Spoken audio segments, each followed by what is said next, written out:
The next sutta is 47.4. On one occasion, the Blessed One was dwelling among the Kosalans at the Brahmin village of Sala. There the Blessed One addressed the monks thus: Monks, those monks who are newly ordained, not long gone forth, recently come to this Dhamma Vinaya, should be exhorted, settled, and established by you in the development of the 4 Satipatthanas. What for? Come friends, dwell contemplating the body in the body, ardent, clearly comprehending, unified, with limpid mind, concentrated, with one pointed mind, in order to know the body as it really is.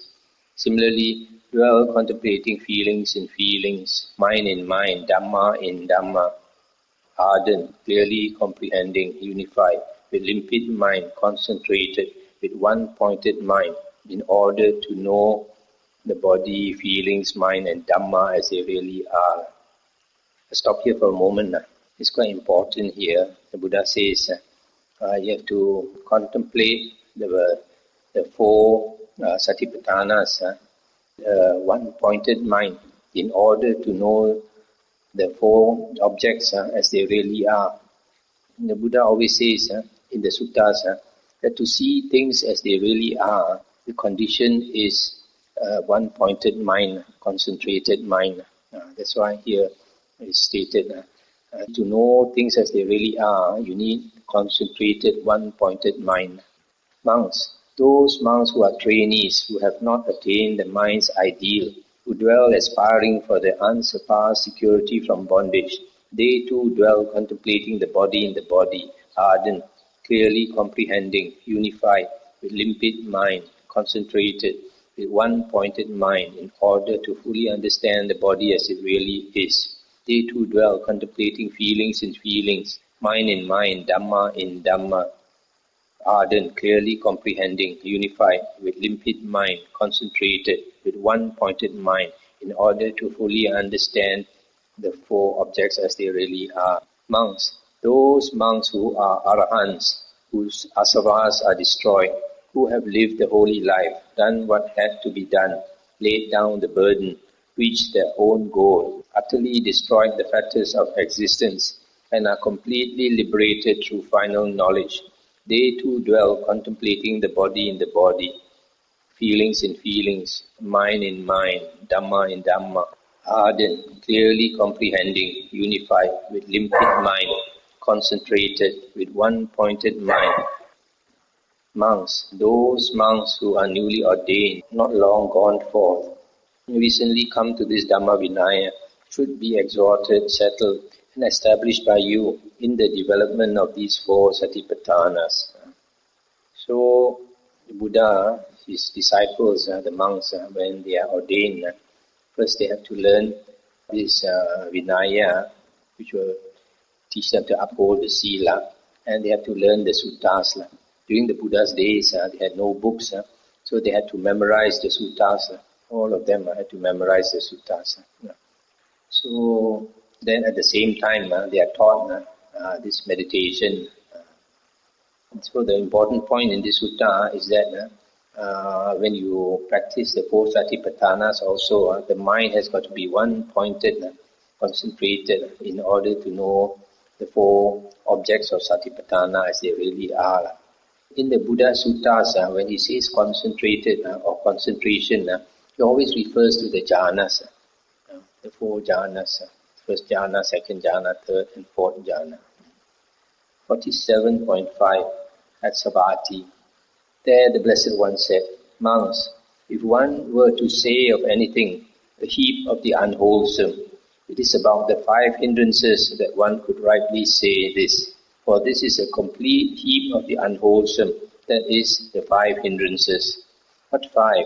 The hindrance of sensual desire, the hindrance of ill will, the hindrance of sloth and torpor, the hindrance of restlessness and remorse, the hindrance of doubt. If one were to say of anything, a heap of the unwholesome, it is about these 5 hindrances that one could rightly say this. For this is a complete heap of the unwholesome, that is, the 5 hindrances. If monks, one were to say of anything, a heap of the wholesome, it is about the force Satipatthana's intense states of recollection, that one could rightly say this. For this is a complete heap of the wholesome, that is, the four intense states of recollection. What for? Here monks, among dwells contemplating the body in the body, ardent, clearly comprehending, recollected, having removed covetousness and grief in regard to the world. Similarly, he dwells contemplating feelings in feelings, mind in mind, Dhamma in Dhamma, ardent, clearly comprehending, recollected, having removed covetousness and grief in regard to the world. If one were to say of anything, a heap of the wholesome, it is about these four intense states of recollection that one could rightly say this. For this is a complete heap of the wholesome, that is, the four intense states of recollection. It's the end of the sutta. So here, the sutta says, the four Satipatthanas are complete, a heap of the wholesome, and the five hindrances are completely unwholesome. So this is quite similar to the seven Bojjhangas, seven factors of enlightenment suttas that we went through, where the Buddha said that the seven Bojjhangas are completely wholesome, whereas the five hindrances are completely unwholesome. So it's a bit similar. Okay, the next sutta is also a very important sutta. It gives a very beautiful simile. 47.6. Monks, once in the past, a hawk suddenly swooped down and seized a quail. Then while the quail was being carried off by the hawk, he lamented, "We were so unlucky, of so little merit. We strayed out of our own resort into the domain of others. If we had stayed in our own resort today, in our own ancestral domain, this hawk wouldn't have stood a chance against me in a fight." And then this hawk said, "But what is your own resort, quail? What is your own ancestral domain?" And the quail said, "The freshly ploughed field covered with clods of soil." Then the hawk, confident of her own strength, not boasting of her own strength, released the quail, saying, "Go now, quail, but even there you won't escape me." Then monks, the quail went to a freshly ploughed field covered with clods of soil. Having climbed up on a large clod, he stood there and addressed the hawk, "Come get me now, hawk, come get me now, hawk." Then the hawk, confident of her own strength, not boasting of her own strength, folded up both her wings and suddenly swooped down on the quail. But when the quail knew that hawk has come close, he slipped inside that clod, and the hawk shattered her breast right on the spot. So it is, monks, when one strays outside one's own resort into the domain of others. Therefore, monks, do not stray outside your own resort into the domain of others. Mara will gain access to those who stray outside their own resort into the domain of others. Mara will get a hold on them. And what is not a monk's own resort, but the domain of others? It is the five causes of sensual pleasure. What five? Forms cognizable by the eye that are desirable, lovely, agreeable, pleasing, sensually enticing, tantalizing. Similarly, sounds, odors, taste, touch that are desirable, lovely, agreeable, pleasing, sensually enticing, tantalizing. These are the five causes of sensual pleasure. This is what is not a monk's own domain, but the domain of others. Move in your own resort, monks, in your own ancestral domain. Mara will not gain access to those who move in their own resort, in their own ancestral domain. Mara will not get a hold on them. And what is a monk's resort? His own ancestral domain. It is the four intense states of recollection. What for? Here, monks, a monk dwells contemplating the body in the body, feelings in feelings, mind in mind, Dhamma in Dhamma, ardent, clearly mindful, recollected, having removed covetousness and grief in regard to the world. This is a monk's resort, his own ancestral domain.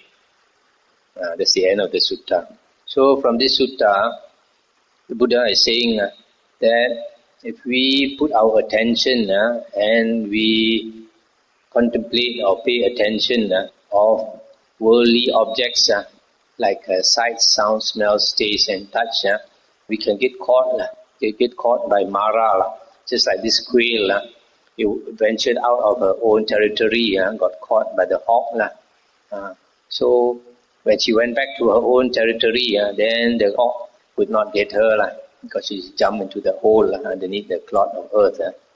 So we are protected when we put our attention on these four things because we are not going into Mara's domain. Mara's domain in some other suttas is mentioned. Mara's bait. Mara has 6 hooks trying to hook us just like a fisherman putting out bait. So Mara entices us with beautiful forms, with nice sounds, with nice pleasant odors, great taste, and touch.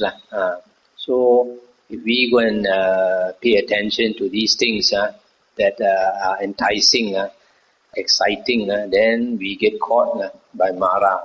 And that is why sati, the practice of sati or Satipatthana is always important to remember to withdraw our attention from worldly objects to these 4 objects that are beneficial to us, contemplating the body, feelings, the mind, and the Buddha's Dhamma.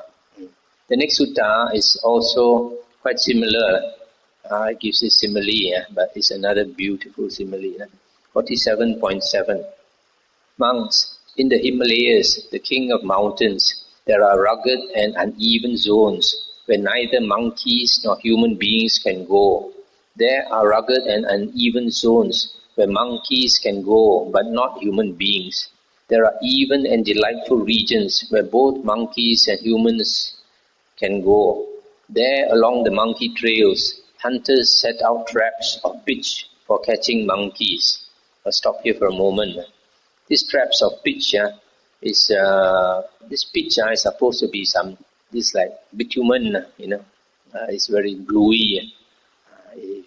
If a monkey touches it, he get glued, can't pull himself away. Those monkeys who are not foolish and frivolous, when they see the pitch, avoid it from afar. But a monkey who is foolish and frivolous approaches the pitch and seizes it with his hand. He gets caught there. You see what happens is this hunter, he brings a kind of a stick, almost like a branch like that, and then he puts his fruits and all that for the monkey, to attract the monkey. Sometimes they put coconut and all that, but put bananas and all that. So this, so many monkeys in the group. Some are more experienced. They see this, they sense danger. They won't go near. But these young fellows, they are hungry and they are greedy. It's like a greedy pup. They will go near and they see the fruit. They cannot resist. Saliva coming down already. So they go there and they grab. But this fruit probably is sticking to the pitch, like glue. So once he grabs, the hand gets caught there. He gets caught there. Thinking, I will free my hand. He seizes it with his other hand. He gets caught there too. Thinking, I will free both hands. He seizes it with his foot. He gets caught there. Thinking, I will free both hands and my foot. He seizes it with his other foot. He gets caught there. Thinking, I will free both hands and feet. He applies his muzzle or mouth to it. He gets caught there too. Thus monks, that monkey, trapped at 5 points, lies there screeching. He has met with calamity and disaster, and the hunter can do with him as he wishes. The hunter spears him, fastens him to that same block of wood, and goes off where he wants. So it is, monks, when one strays outside one's own resort into the domain of others. Therefore, monks, do not stray outside your own resort into the domain of others. Mara will gain access to those who stray outside their own resort into the domain of others. Mara will get a hold on them. And what is not a monk's own resort but the domain of others? It is the 5 causes of sensual pleasure, namely sight, sounds, smells, taste, and touch, which are enticing. This is what is not a monk's own resort but the domain of others. Move in your own resort, monks, in your own ancestral domain. Mara will not gain access to those who move in their own resort, in their own ancestral domain. Mara will not get a hold on them. And what is a monk's resort? His own ancestral domain. It is the 4 intense states of recollection. What for? Here monks, a monk dwells contemplating the body in the body, feelings in feelings, mind in mind, Dhamma in Dhamma, ardent, clearly aware, recollected, having removed covetousness and grief in regard to the world. This is a monk's resort, his own ancestral domain. So here, this another beautiful simile. And here it says this monkey, this greedy monkey, is caught at 5 points: the 2 hands, the 2 feet, and the mouth. Right? And these 5 points symbolizes the 5 areas when Mara can catch us: sights, sounds, smells, taste, and touch. So that's why it is dangerous to go out into the world, and when you want to enjoy worldly pleasures, you get caught. So you stay in vihara is much safer. The next sutta is also a very, very good and important sutta, 47.8. Monks, suppose a foolish, incompetent, unskillful cook were to present a king or a royal minister with various kinds of curries: sour, bitter, pungent, sweet, sharp, mild, salty, bland. That foolish, incompetent, unskillful cook does not pick up the sign of his own master's preference. For example, today this curry pleased my master, or he reached for this one, or he took a lot of this one, or he spoke in praise of this one, or the sour curry pleased my master today, or he reached out for the sour one, or he took a lot of the sour one, or he spoke in praise of the sour one. Or similarly, of the bitter curry, or the pungent curry, or the sweet curry, or the sharp curry, or the mild curry, or the salty curry, or the bland curry pleased my master, or he spoke in praise of it. That foolish, incompetent, unskillful cook does not gain gifts of clothing, wages, and bonuses. For what reason? Because that foolish, incompetent, unskillful cook does not pick up the sign of his own master's preference. So too monks. Here some foolish, incompetent, unskillful monk dwells contemplating the body in the body, ardent, clearly mindful, recollected, having removed covetousness and grief in regard to the world. While he dwells contemplating the body in the body, his mind does not become concentrated. His corruptions are not abandoned. He does not pick up that sign. Similarly, he dwells feelings in feelings, mind in mind, Dhamma in Dhamma. While he dwells contemplating these 4 objects of Satipatthana, his mind does not become concentrated. His corruptions are not abandoned. He does not pick up that sign. That foolish, incompetent, unskillful monk does not gain pleasant dwellings in this very life, nor does he gain recollection and mindfulness. For what reason? Because monks, that foolish, incompetent, unskillful monk does not pick up the sign of his own mind. I finish the sutta first before we explain. Suppose monks, a wise, competent, skillful cook, were to present a king or a royal minister with various kinds of curries: sour, bitter, pungent, sweet, sharp, mild, salty, bland. That wise, competent, skillful cook picks up the sign of his own master's preference. For example, today this curry pleased my master, or he spoke in praise of that one. That wise, competent, skillful cook gains gifts of clothing, wages, and bonuses. For what reason? Because that wise, competent, skillful cook picks up the sign of his own master's preference. So too monks. Here some wise, competent, skillful monk dwells contemplating the body in the body, feelings in feelings, mind in mind, Dhamma in Dhamma. While he dwells contemplating, his mind becomes concentrated, his corruptions are abandoned. He picks up that sign. That wise, competent, skillful monk gains pleasant dwellings in this very life, and he gains recollection and clear awareness. For what reason? Because monks, that wise, competent, skillful monk picks up the sign of his own mind. This is an interesting sutta. The Buddha gives this simile about the cook who cooks for the king, and the foolish cook does not notice, does not pay attention to what the master likes to eat. So because he does not pay attention, he does not serve the master with exactly the type of food that the master likes. So the master is not happy with him, so he does not get bonus and all that. Whereas the wise cook, he will notice exactly what the master prefers and cooks exactly what the master prefers. Then he gets the bonus and all that. So the Buddha says, in the same way, a monk, when he practices the 4 Satipatthanas, his mind does not become concentrated. His corruptions are not abandoned. Corruptions refers to his 5 hindrances, his kilesas. His 5 hindrances are not abandoned. And then this monk, he does not notice, does not pay attention why the mind does not become concentrated. So because of that, this foolish monk, this unskillful monk, does not gain pleasant dwellings in this very life.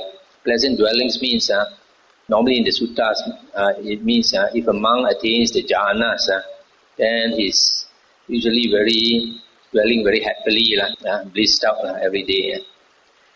Nor does he gain sati sampajanya. So, in other words, if one practices satipatthana and the mind does not become concentrated and attain the jhanas, that means he is not skillful, that monk is not skillful. And he does not attain sati sampajanya. That means he is not really practicing sati sampajanya. He only thinks that he is practicing sati sampajanya.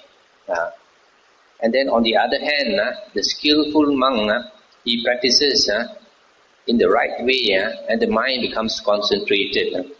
His 5 hindrances are abandoned, and he pays attention to that sign.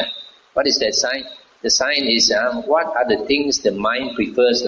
Just like the master has a certain preference or certain taste. So similarly, when we meditate, we have to see the conditions that make our mind calm down. In other words, you have to notice your object of meditation that is suitable for you. Some people, they meditate certain objects, they just cannot calm down. For example, a lot of people practice anapanasati, the mind cannot calm down because it's a very fine object, too fine. Whereas if you do simple chanting, then the mind can stay with the chanting. That's why the first meditation the Buddha taught is actually chanting on the 32 parts of the body. So here it says the skillful monk, his mind becomes concentrated and the 5 hindrances are abandoned.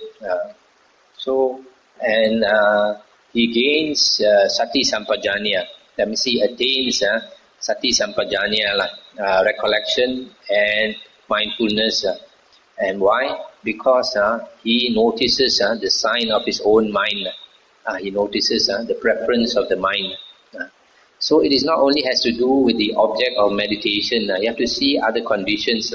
Maybe a certain place is too noisy. You go and practice in a meditation center that's in the heart of town, next to a market and all that, with a lot of noise. How can your mind calm down? The vibes are so no good. Whereas you go to a quiet place like VBG, and vibrations are good, and air is very clear, the water is from the hills, then the conditions are good, right, then your mind can more easily come down. So the environment is another thing, object of meditation is another thing, and then the time of your meditation also. If you come back from office and your mind is all disturbed, you try to meditate, that's not a good time. A very good time I suggest to people is early in the morning, just after you wake up. Just after you wake up, your body is not so tired, although your mind is still sleepy. So that is a good time to meditate early in the morning. So in this practice of the 4 Satipatthana, we have to be very observant like the cook.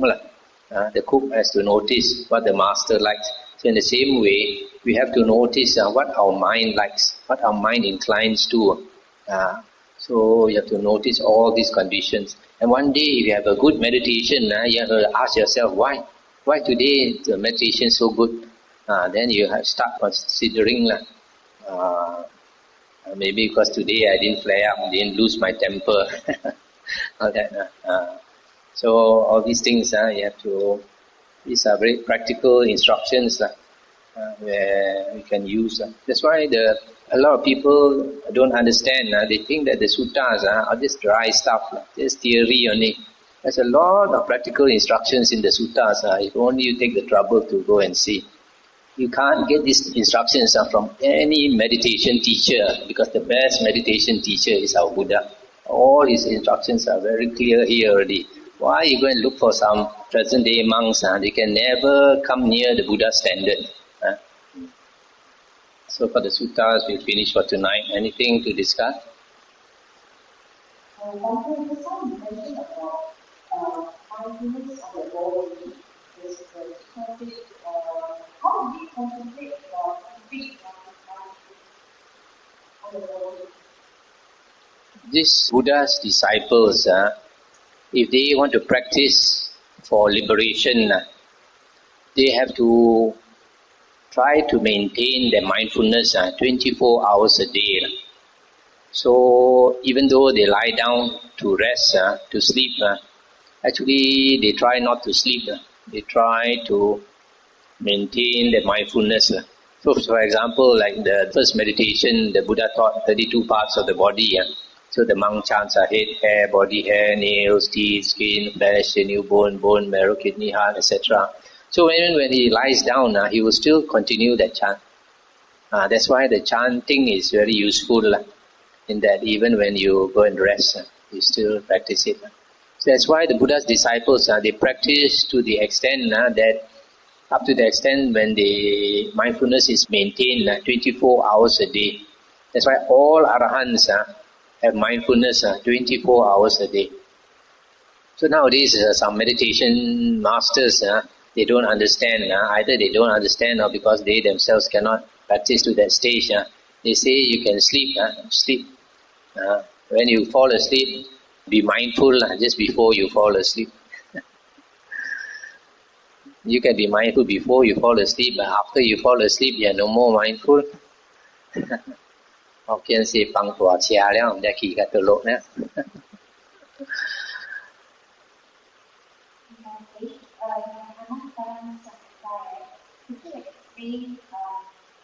Anapanna Samyutta, we haven't come to it, ma. Okay.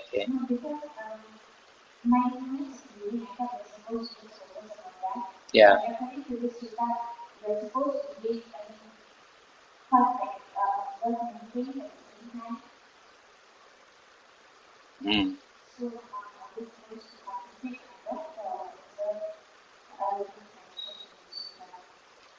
Feelings. What page is that? 1765. Okay. Where's the part? The second paragraph. Okay. So which line are you talking about? For example, experiencing the whole body, everything, experiencing the whole body is love. I thought it was supposed to be. This whole body is the breath body. So when the breath goes in, goes out, that is experiencing the whole body, the breath body. Then experiencing the actual activity in love. This one, when the rapture is a piti, when piti arises, he knows that piti arises. So he still breathes in, breathes out. He still knows. This is in the first jhana. When he attains the first jhana, he is still aware of his breath. Okay? So he's just aware only. At the same time, he's aware of his breath. At the same time, he's aware of the piti, the delight that arises. is aware of the happiness that arises.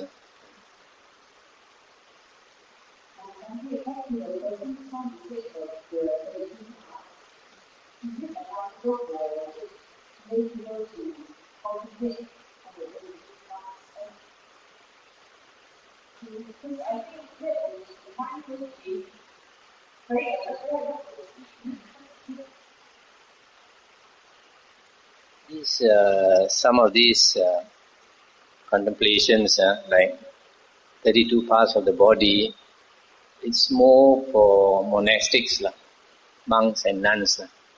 Because some lay people, they practice already after they are no more interested in their wife or their husband.